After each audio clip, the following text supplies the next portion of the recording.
Today's top stories are: Kangana क्यों गई hometown to meet her pandit, Virat ने किया अनुष्का को डिफेंड, और करेंगे कबीर खान से एक्सक्लूसिव मुलाकात। Hey guys, I am Shardul and it's time for Spot Boys सब कुछ बॉलीवुड।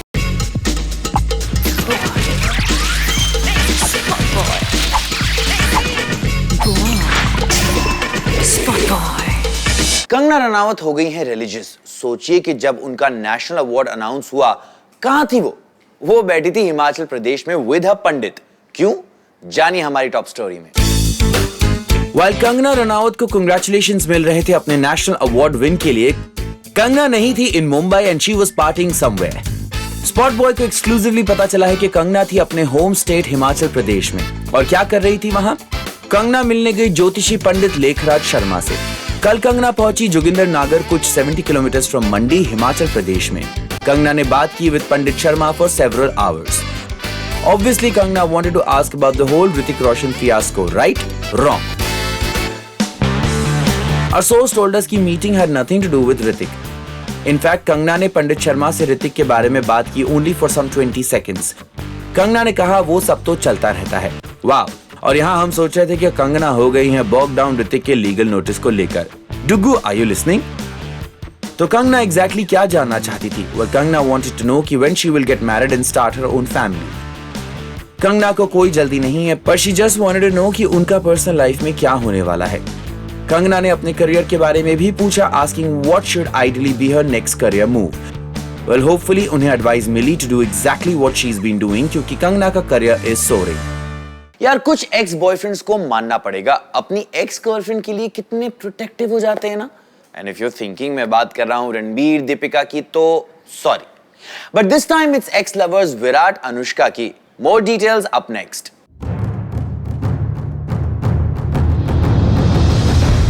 विराट कोहली की माइंड ब्लोइंग परफॉर्मेंस की वजह से India knocked out Australia in the T20 world cup, और अब the cricketer is knocking out all the detractors who made fun of his ex Anushka Sharma on social media. Though Virat and Anushka अब relationship में नहीं है, but Virat can't stand any ill spoken about his ex. काफी endearing है ये message that he posted to his social media page. उन्होंने कहा कि जिसने भी आज तक उनके क्रिकेटिंग फेलियर्स के लिए अनुष्का को ब्लेम किया है, उन्हें खुद पर शर्म आनी चाहिए। Slamming Twitter trolls on Anushka, he wrote, "Shame on people for trolling at Anushka Sharma non-stop. Have some compassion. She has always only given me positivity." Virat ने Instagram पर भी detractors को shame किया। Shame on those people who have been having a go at Anushka for the longest time and connecting every negative thing to her. Shame on those people calling themselves educated. Shame on blaming and making fun of her when she has no control over what I do with my sport. If anything, she has only motivated and given me more positivity.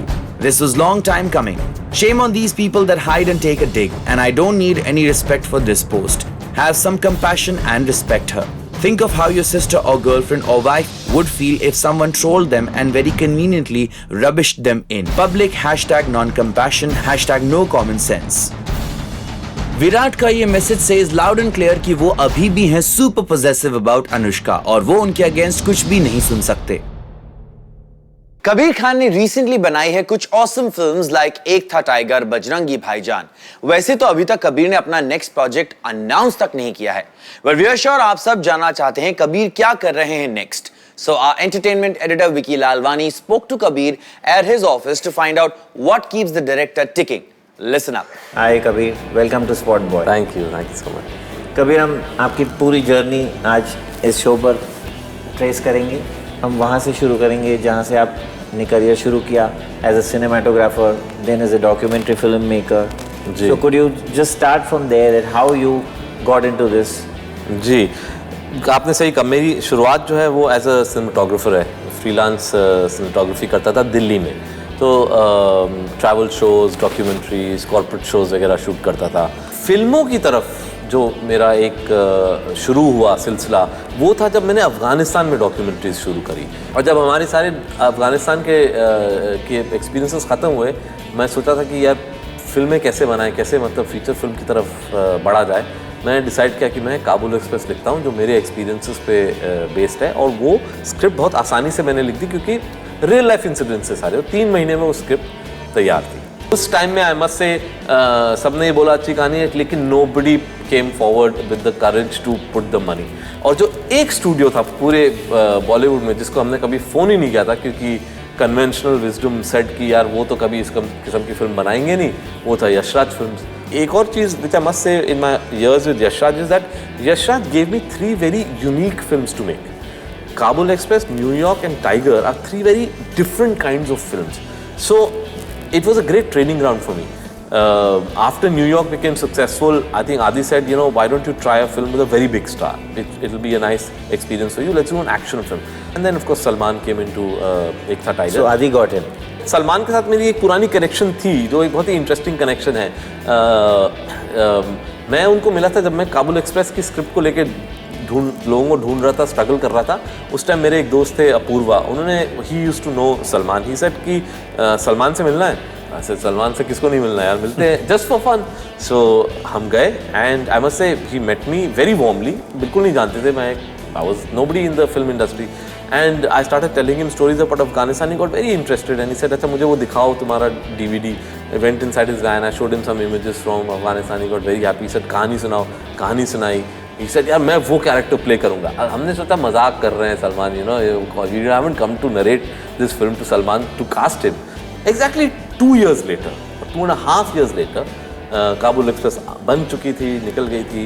New York की casting चल रही थी और New York में हमने बुलाया कटरीना को and New York का आइडिया सुनाया कटरीना। तो कटरीना बहुत कंफ्यूज हो गई बिकॉज शी थॉट पहली बार यशराज से कॉल आया है, it will be a nice you know fun romance you know song and dance, ये क्या अजीब सी फिल्म है यार। तो she went back very confuse to Galaxy, those days she was with Salman. और सलमान से क्या हुआ, आदि के साथ मीटिंग थी तुम्हारी? शी सेड हाँ लेकिन कोई अजीब सी फिल्म उन्होंने नरेट करी। सर क्या फिल्म है? शी सेड ऐसा कुछ फिल्म है। सर डायरेक्टर कौन है? She said Kabir Khan. So apparently he told her आंख बंद कर साइन कर ले film. So I'm very happy with the way things panned out for me. Tiger, for example, Tiger is a film that despite you know all the warmth that Salman and I shared, we had a lot of tussle, we had a lot of conflict, we had a lot of arguments, debate, because we came from different worlds. मेरी sensibility बिल्कुल अलग थी, सलमान की sensibility अलग थी और वो clash कर रही थी। लेकिन I'm glad we went through that process because through that process and that debate and tussle we understood each other. अगर वो नहीं होता ना तो we would not have understood each other as people.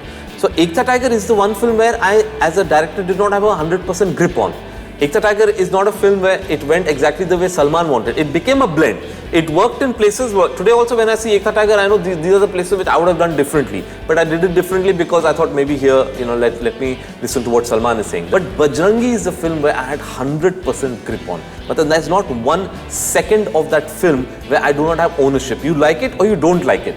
A lot of people today congratulate me and say, you know, you controlled Salman. You cannot control a superstar unless he wants to be controlled. He wanted to do it the way he did. I have seen Salman doing homework for that thing, thinking about a scene. I've never seen him earlier, you know, before a scene is to be shot, Salman sitting alone for 15-20 minutes, just thinking. So I realized that didn't happen in Ek Tha Tiger. That didn't happen in Ek Tha Tiger. And here suddenly I saw him thinking about some things, coming up with suggestions, asking me certain questions which are related to the character, and then coming onto the spot and then giving a performance which you really didn't expect. There are so many things that he brought to the table which honestly as a director I didn't suggest to him. He did it and I said this is working brilliantly, I won't change it, let's go with exactly this. Yes, of course there are some times when sometimes you know maybe his interpretation was going a little off and I would then you know come in and say okay no let's you know do it this way. But it was that one film where I say the process was so smooth and for everybody involved in the film, Bajrangi still remains, you know, the memory of Bajrangi is, and that was a fabulous journey. Thank you Kabir. Thank you. Thank you so much. It was pleasure having you on Spot Thank Boy. you so much. Katrina Kaif को आई mummy की याद और mummy आ गई अपनी बेटी के पास। जी हाँ, आजकल कटरीना की मम्मी डियर रह रही हैं कटरीना के साथ to support her in a emotional turmoil. जब आपकी लाइफ में प्रॉब्लम्स आते हैं तो आप किसको याद करते हैं? मम्मी को ना। वेल कटरीना कैफ भी। कटरीना कैफ की मॉम सुजैन टर्क्वेट अब आ गई हैं India and she is helping बेटी Katrina to come to terms with her breakup with ex boyfriend Ranbir Kapoor. मां बेटी फिलहाल रह रही हैं गुलदेव सागर में। ये वही बिल्डिंग है जहां कटरीना रहती थी रणबीर के साथ लिव इन करने के पहले। लेकिन क्या सुजैन लेगी फिर से एक active role in trying to mend her बेटीज लव लाइफ? स्पॉट बॉय ने आपको बताया था सुजैन ने पहले कॉल किया रणबीर की मॉम नीतू को। और क्या बात हुई दोनों मॉम्स के बीच? सुजैन को पता करना था कि क्या नीतू मेंड करेंगी थिंग्स बिटवीन कटरीना एंड हर बेटा। वेल, इस कॉन्वर्सेशन का तो कुछ हुआ नहीं, लेकिन इसके आगे क्या होगा? We will keep you updated. With this, it's time to say adios. Stay connected to Spotboy by logging on to our website, spotboy.com. We're also on Twitter and Facebook. For now, this is me, Shardul, signing off.